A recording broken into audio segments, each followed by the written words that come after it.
pun secara online, sama-sama kita menyembah Tuhan yang sama, kita menyembah Tuhan yang tidak terbatas. Mari siapkan hati kita yang terbaik.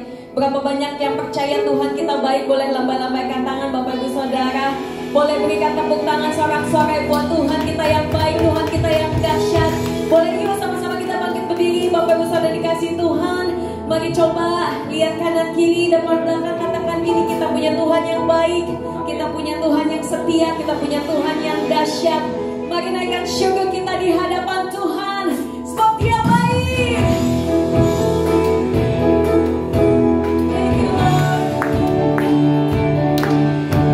Ini setiap pujian kami Tuhan, ini setiap nyanyian kami di hadapan Tuhan Yesus.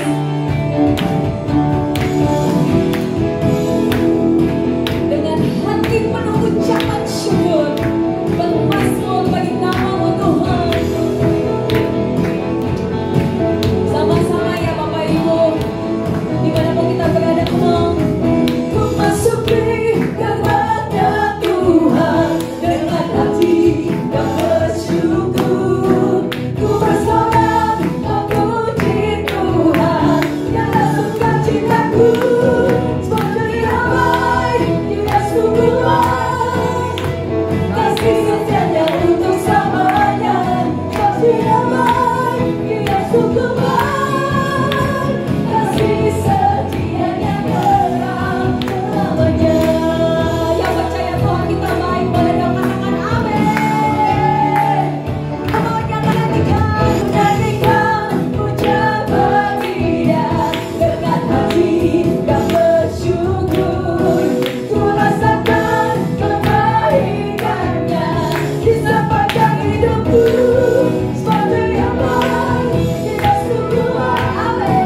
Ambil momen yang terbaik di hadapan Tuhan. Oh Tuhan, Kau lihat hati setiap kami Tuhan. Kau lihat setiap keberadaan kami di hadapan-Mu, gak ada yang tersembunyi. Engkau tahu Tuhan bahwa kami bangga punya Engkau, Tuhan yang setia, yang tidak pernah meninggalkan perbuatan tangannya, Tuhan yang gak pernah gagal dalam hidup kami, Tuhan yang menjanjikan kemenangan demi kemenangan, bahkan Kau membawa hidup kami dari kemuliaan hingga kemuliaan Tuhan. Terima kasih Tuhan, terima kasih Tuhan. Kau Allahku yang setia, Kau Bapakku yang kekal, Kau Allahku yang dahsyat, Kau Allahku yang heran. Kami bangga punya Engkau, kami bangga punya Yesus, kami bangga punya Engkau.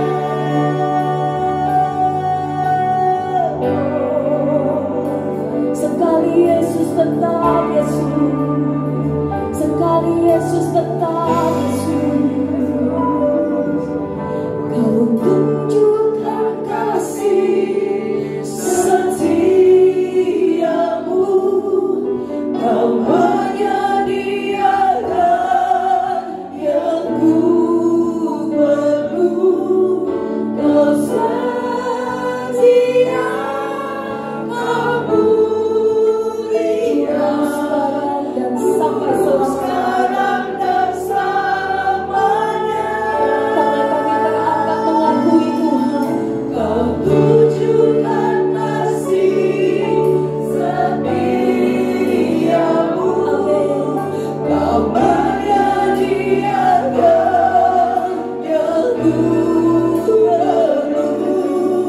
Kau setia, Kau mulia, Bapa Kau setia. Kami berikan tepuk tangan buat Engkau Bapa kami yang setia, dapat kesudahan kebaikan-Mu Tuhan. Dan ini ungkapan hati kami di hadapan-Mu ya Allah. Bapa Kau setia, Bapa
Bapa kami di dalam sorga, Al-Halik yang mulia, pencipta langit, laut, bumi beserta isinya, dan Allah yang tidak pernah meninggalkan perbuatan tangannya.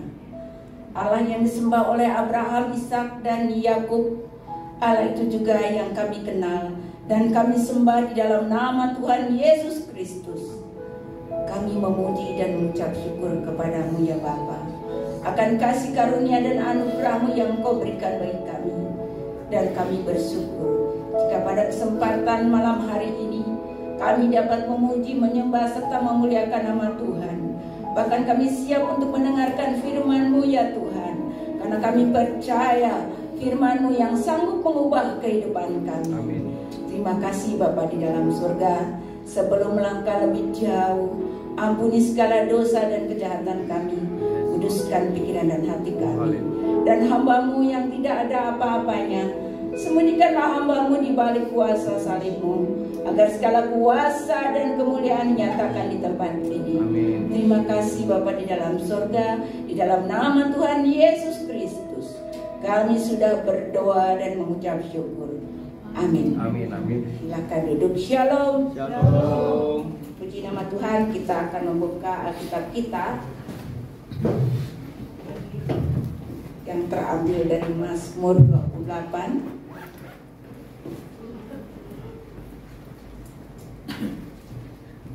ayat 6 sampai dengan ayat yang ke-9. Mazmur 28 ayat 6 sampai dengan ayat yang ke-9. Sudah dapat semuanya? Saya punya Lembaga Alkitab Indonesia halaman 612, Perjanjian Lama. Dan judul perikopnya Tuhan Perisaiku. Kita baca bersama-sama dari ayat 6, 7, 8, 9. Saya akan membacakan ayat yang ke-6, saudara ayat yang ke-7, dan bersaut-sautan pada ayat yang ke-9 bersama-sama.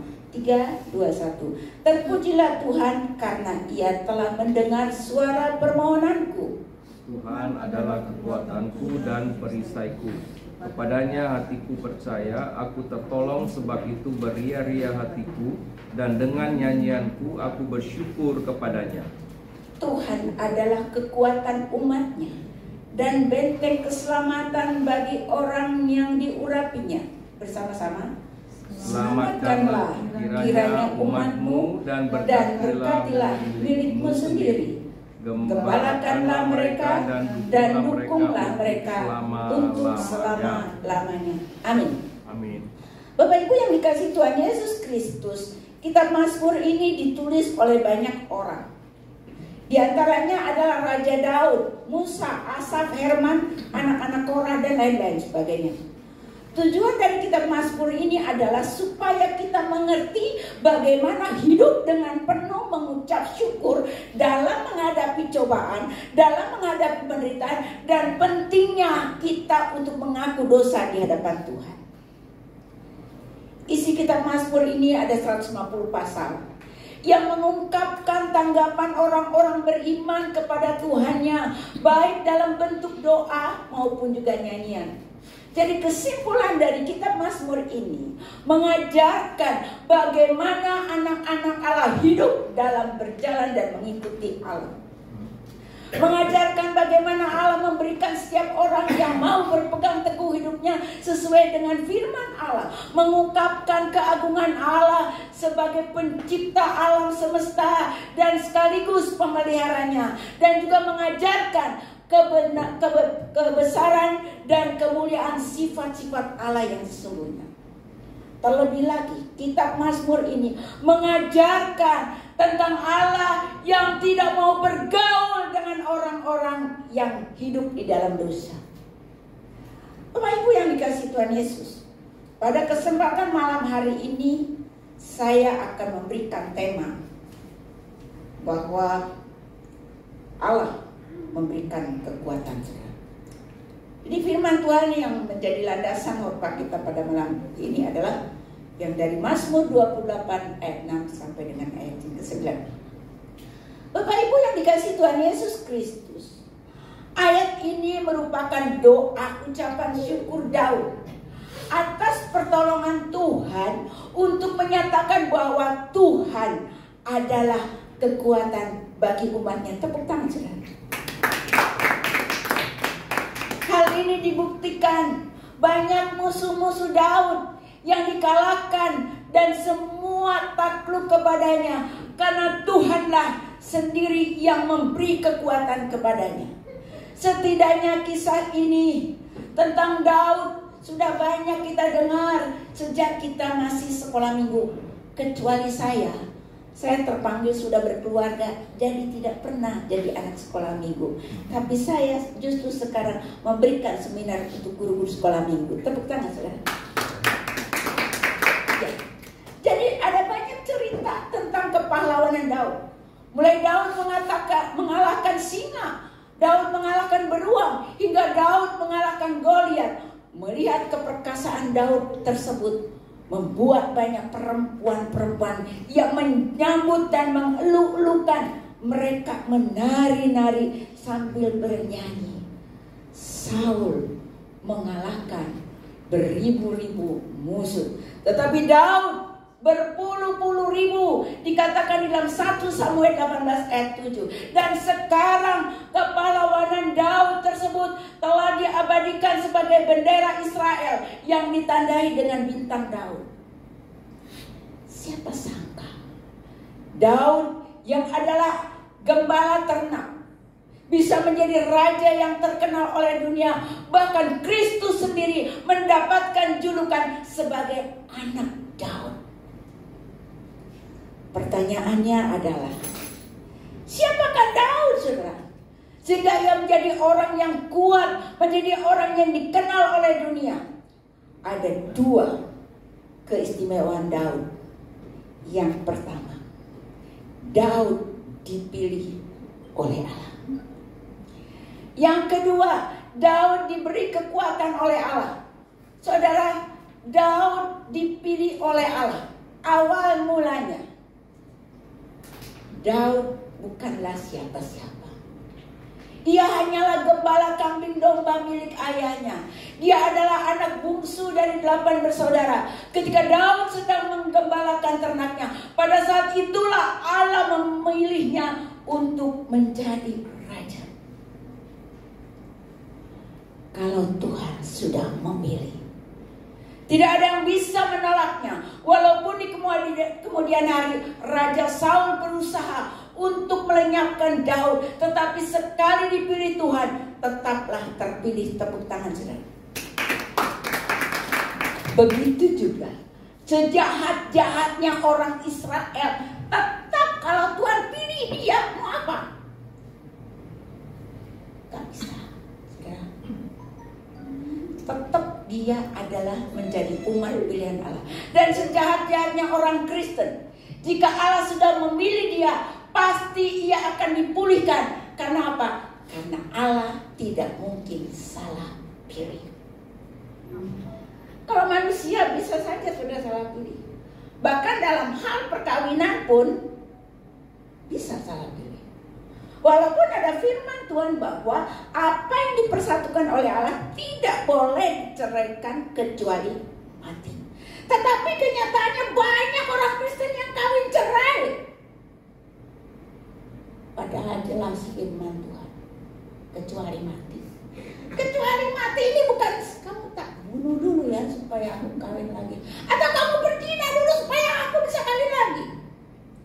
Saudara, jangan salah tafsir.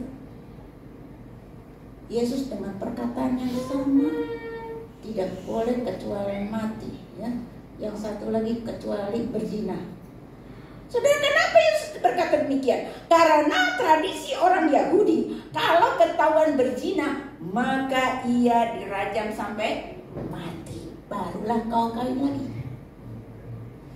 Tapi sekarang keren, saudara. Justru yang melakukan itu pendeta serem. Firman Tuhan jelas katakan bahwa Allah membenci perceraian. Hati-hati ya, saudara. Kawin cerai, sebagainya. Saudara, alasannya apa? Tidak cocok. Saudara, mana ada di dunia ini cocok kecuali dia cocok dengan firman Tuhan. Tidak ada cocok tanpa cocok, ya. Saudara yang dikasih Tuhan Yesus Kristus. Jadi kalau kita mau cari jodoh, berdoalah. Tapi jelas firman Tuhan katakan bahwa janganlah kamu berpasangan dengan orang yang tidak seiman. Tepuk tangan saudara. Ya pastilah kayak gitu. Dan dalam pergaulan kita sering memilih-milih kawan. Yang cocok kita lanjutkan, yang tidak cocok kita hentikan. Dan terbukti banyak orang tertipu karena melihat penampilan. Disangka kawan, ternyata lawan. Disangka madu, ternyata racun.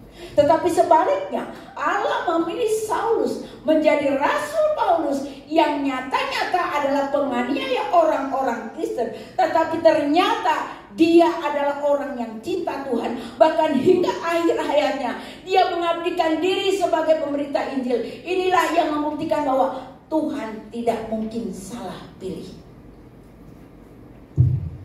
Jadi kalau ada di antara kita yang meragukan kekristenannya sebagai umat pilihan Allah, itu hanyalah sekedar godaan iblis agar iman kita tidak bertumbuh, saudara.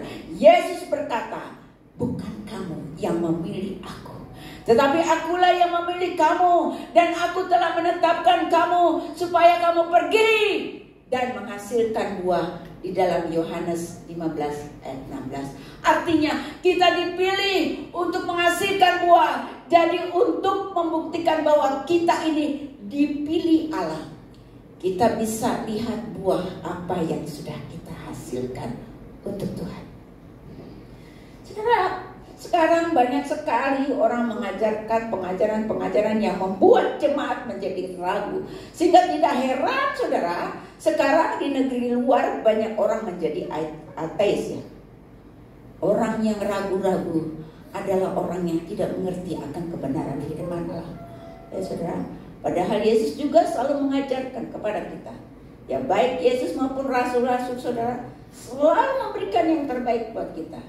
Dan penting sekali kita sebagai muridnya, kita harus belajar firman Tuhan dengan baik.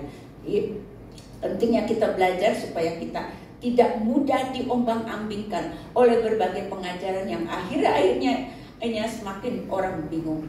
Sudah dikasih Tuhan Yesus Kristus.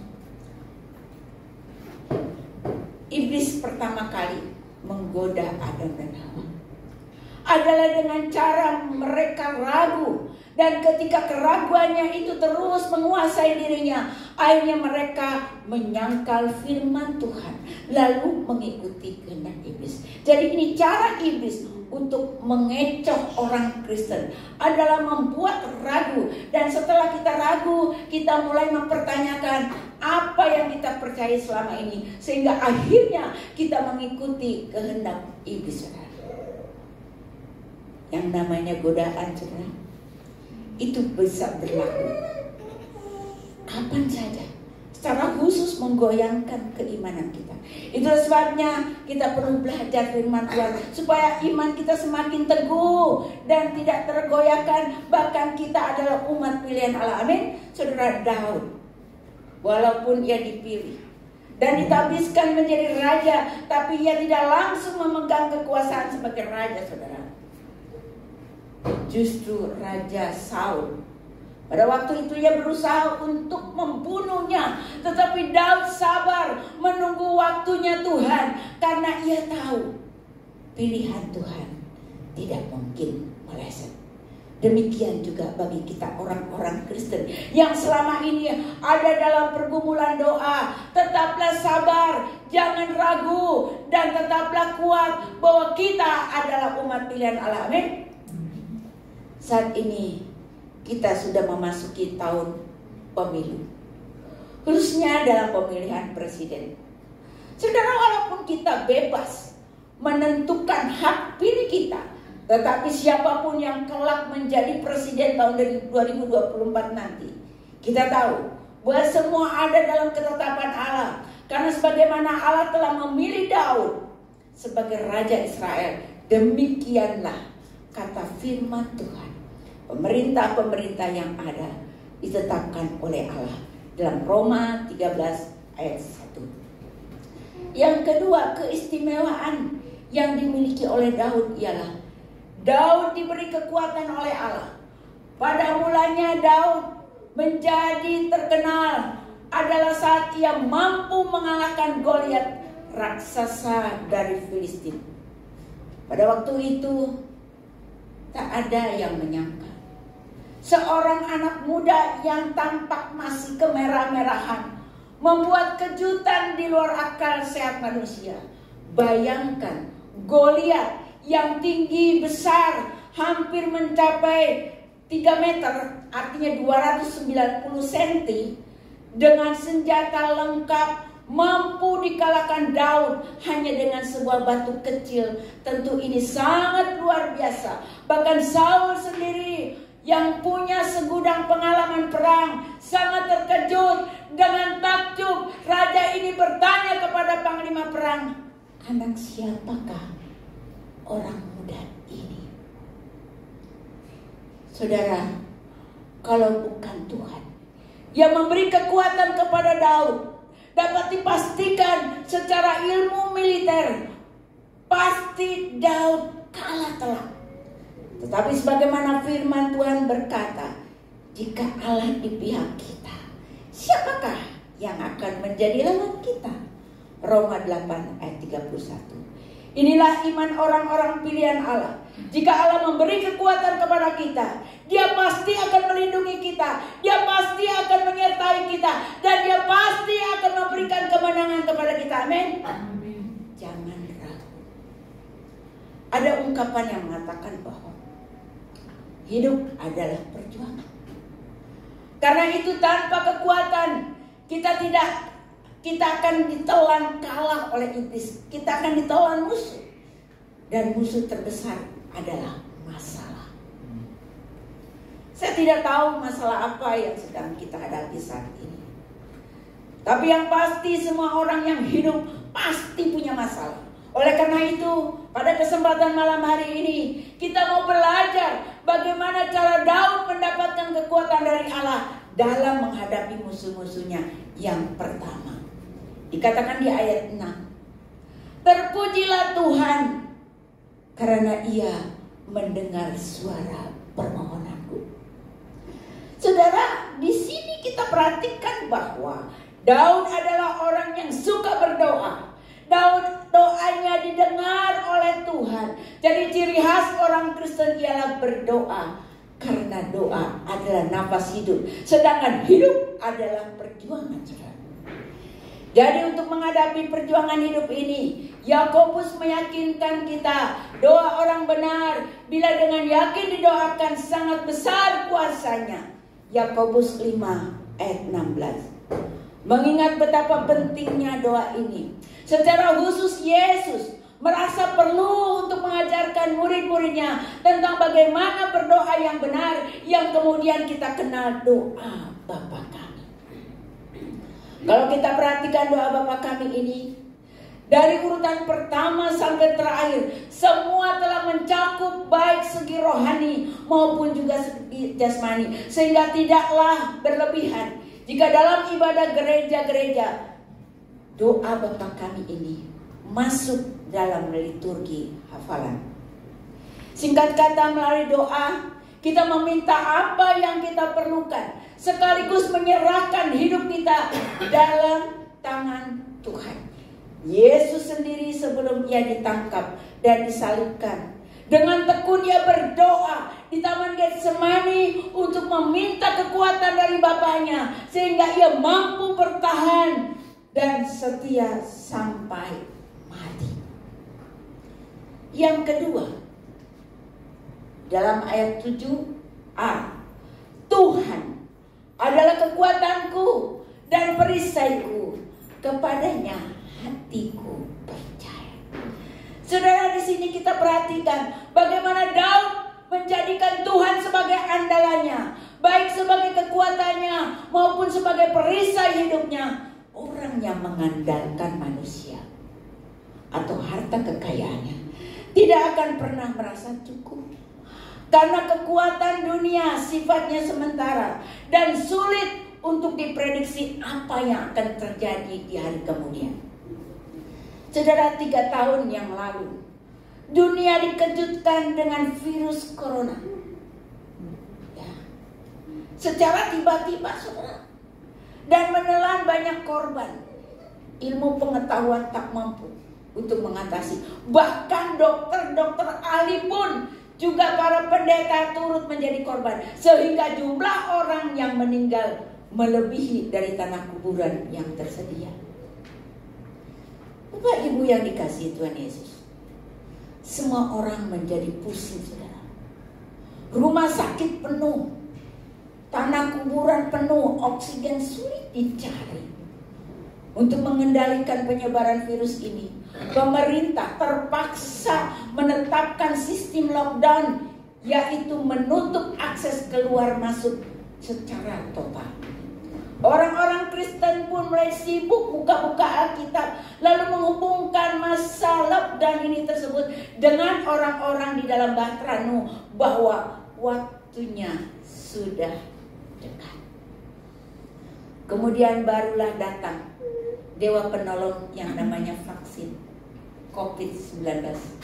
Setiap orang yang sudah divaksin diberi tanda sebagai syarat untuk boleh bepergian, mulai dari pusat perbelanjaan atau mall hingga transportasi udara. Lagi-lagi orang Kristen menghubungkan vaksin ini dengan angka 666 alias antikristus, sehingga banyak orang yang ragu, bahkan menolak divaksin, takut dicap sebagai pengikut antikristus.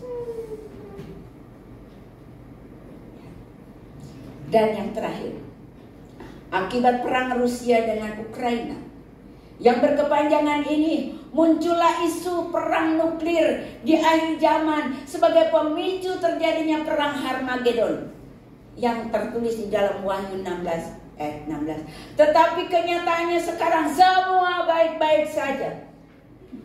Jadi selama ini kita bersandar kepada kekuatan dunia, yang kita dapat hanyalah kekhawatiran, yang kita dapat hanyalah ketakutan. Itulah sebabnya dalam Yeremia 17 ayat 5 dan 7, Tuhan telah berfirman, terkutuklah orang yang mengandalkan manusia, dan diberkatilah orang yang mengandalkan Tuhan. Bapak Ibu yang dikasihi Tuhan Yesus Kristus, mengandalkan Tuhan artinya bersandar kepada firman Tuhan. Ada banyak janji Tuhan menguatkan hati kita sebagai pengharapan di dalam menghadapi masalah. Pengharapan di sini bukan bersifat mudah-mudahan, tetapi ada kepastian melalui kepercayaan yang penuh, seperti dikatakan di sini.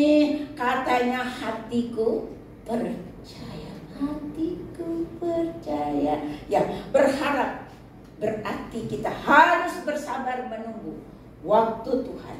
Yaitu apa yang terbaik menurut Tuhan, itulah Dia yang berikan kepada kita.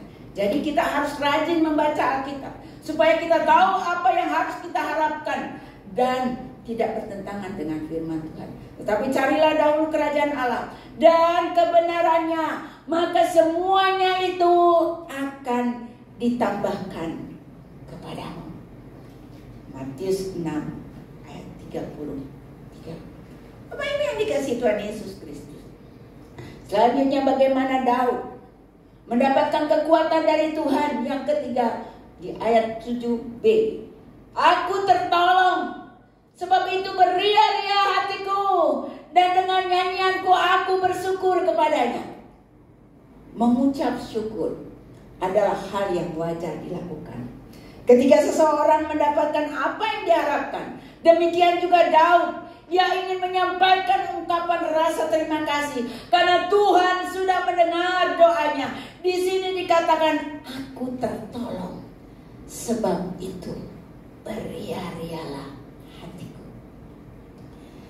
Memang sungguh tidak terbayangkan kalau saja Tuhan mendengar doa Daud. Mungkin saja saat ini,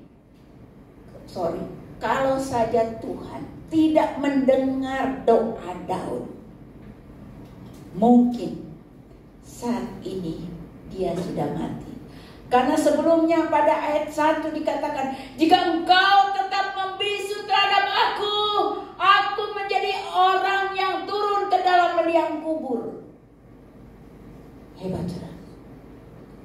Bersaksi untuk doa yang dikabulkan. Itu memang enak dan sangat menyenangkan.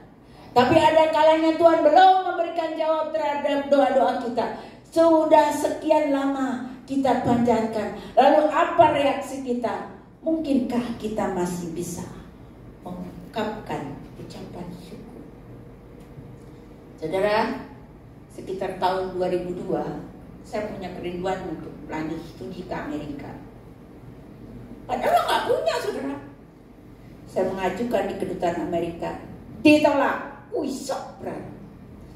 2 kali lagi, ditolak lagi. Wih. Ketiga kalinya aku berdoa, Tuhan, ajar aku mengucap syukur ketika aku ditolak. Ternyata ditolak.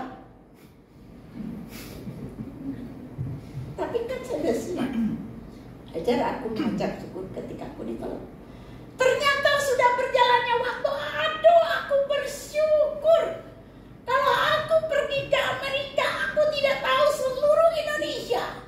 Sekarang aku suruh tinggal di Amerika, gak mau. I love it. Kau kasih kekuatan sama Daud.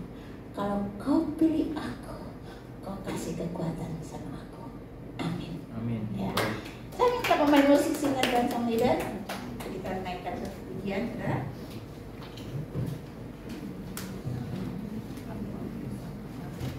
Sudah doakan bulan November saya akan pergi ke Timor Leste. Ini baru pertama kali katanya ada seminar Islamologi dan Penginjilan se-Timor Leste yang diadakan di Dili 10 November. Lalu lanjut ke NTT untuk seminar 1000 penginjil di Mesbah Doa Segala Bangsa.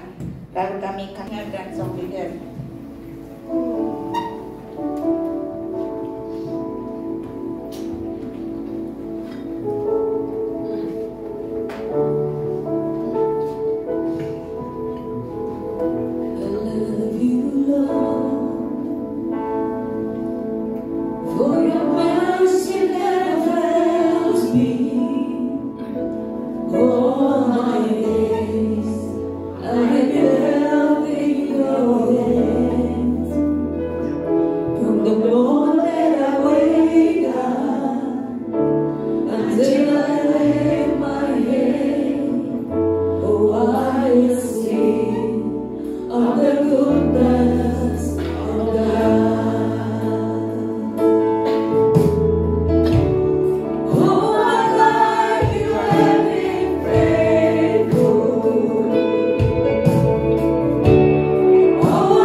Hamba-Mu berbicara boleh terlupakan, tapi kami yakin dan percaya firman Tuhan tidak akan kembali dengan sia-sia. Kuatkan dan teguhkan hati kami pada malam hari ini Tuhan. Dan tersiapkan juga hamba-Mu yang sebentar lagi akan berangkat ke Jawa Tengah, Jogja, Solo, dan Boyolali, dan akan lanjut perjalanan misi ke Timor Leste yang akan diadakan di Dili, dan lanjut lagi Tuhan untuk melanjutkan misi ke NTT, seminar untuk 1000 penginjil, untuk menginjil dan KKR. Dan juga Tuhan tolong persiapkan kembali untuk ke Solo dan Jepara.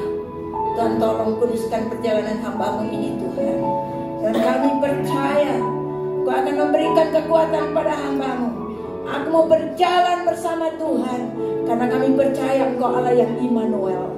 Kami percaya juga orang-orang yang telah mendengarkan firman Tuhan, yakinkan dan teguhkan bahwa kita adalah umat pilihan Allah. Jangan takut, jangan bimbang. Hidup adalah perjuangan. Terima kasih Bapa di surga, yang sakit Kau jamah dan sembuhkan, yang susah Kau berikan penghiburan, yang terikat kuasa kegelapan, kuasa dosa Kau lepaskan. Dan kami juga berdoa, pulihkan rumah tangga Kristen ya Tuhan.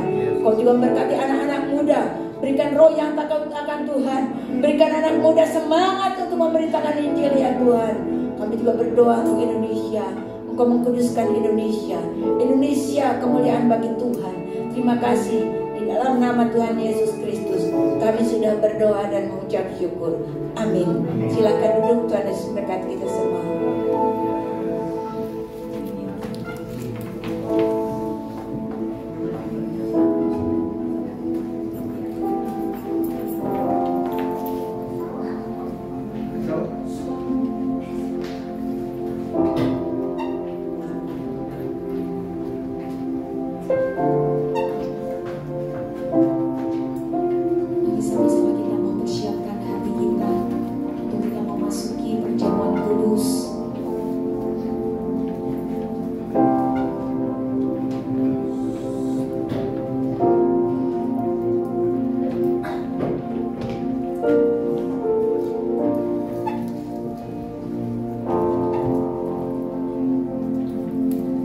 Shalom semuanya. Diberkati Tuhan oleh sharing kebenaran firman Tuhan tadi. Siapa yang mau seperti yang dikatakan, ini aku Tuhan utuslah, atau ini aku Tuhan utus dia? Yang mana yang dipilih? Saya kira semua memilih ini aku Tuhan utuslah aku. Jangan utus yang lain. Puji Tuhan. Semua sudah mendapatkan roti dan anggur? Sudah ya? Ya, kalau sudah kita bangkit berdiri bersama-sama.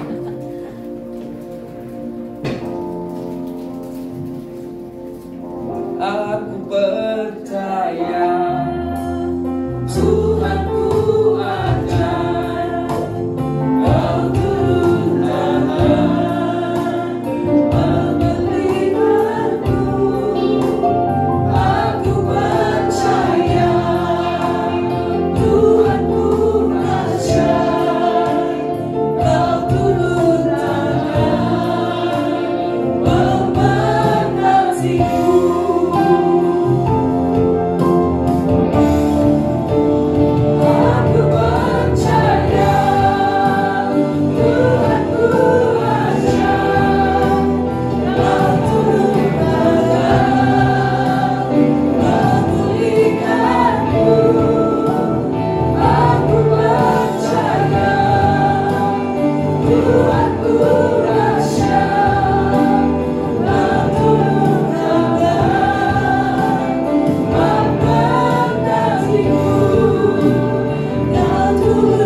tentunya semua sudah menyediakan roti dan anggur. Mari kita angkat roti bersama-sama. Sebelum mengadakan perjamuan kudus, sampai TVC, siapkan hati, bebaskan hati. Jangan ada beban di dalam hati. Pada saat